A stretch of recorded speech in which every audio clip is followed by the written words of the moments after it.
Hi. So today I have a short little story to tell you.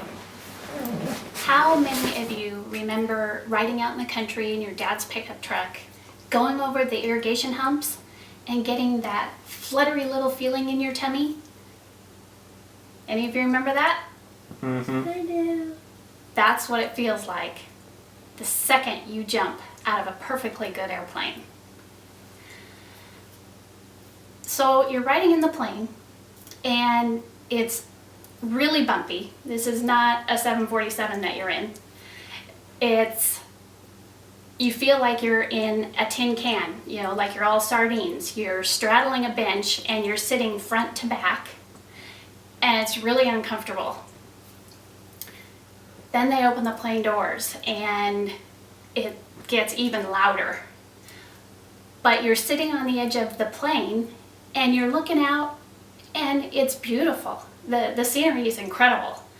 But your legs are wrapped under the belly of this plane and it's very surreal. It's like it's not really happening to you. I couldn't figure out why everybody was so nervous and scared about this. Then we got pushed. And for just that split second, you get that fluttery feeling in your tummy again, that weightless feeling right before you start screaming bloody murder. You're falling, but it doesn't feel like you're falling. The wind is rushing past your ears at 140 miles an hour, and it's really loud, but it does not feel like you're falling. Then he pulls the ripcord. I think he tried to tell me he was going to do that, but I didn't hear it because I was too busy screaming. And for just that split second again, I got that little fluttery feeling right before it felt like I hit a brick wall on my butt. Okay? And then dead silence. Except for my breathing, which was so heavy because I was so excited what I was doing. It was really calm and quiet. But then pretty soon we're getting closer to the ground and he wants me to take a hold of the cables and steer the parachute or the canopy. And so I'm thinking, okay, this is part of the experience. I can do this. And I'm going, trying to steer. He goes, no, and he pulls down the cable really hard and we start spinning. And once again, screaming bloody murder. And when you're watching TV and you see somebody that's parachuting and they look like they're out of control spinning, don't feel sorry for these people anymore because that's totally on purpose.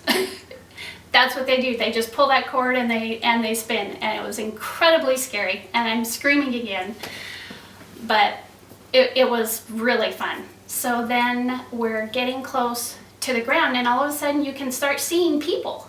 You can see the trucks, you can see things, you can start really distinguishing things. And we have to practice our landing. So you're supposed to bring your legs up to a 90-degree angle, which is really hard to do when you're not like braced against something, or you don't have something to hold on to, like when you're at the gym, and you're having to practice that so that then when you're hitting the ground, you're sliding along the ground. My feet are up.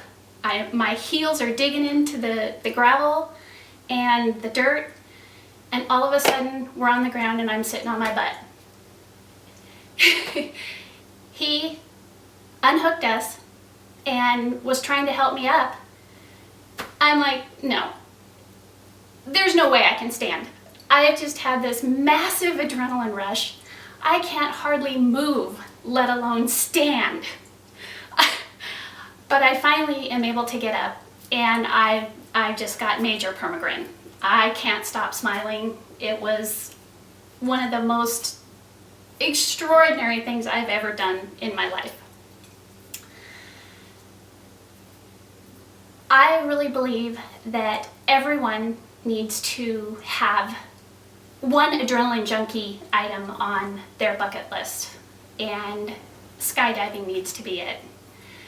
It is truly almost a life-changing experience. And for me, besides the birth of my children, one of the most incredible things I've ever done. So if you ever get a chance, you need to do it.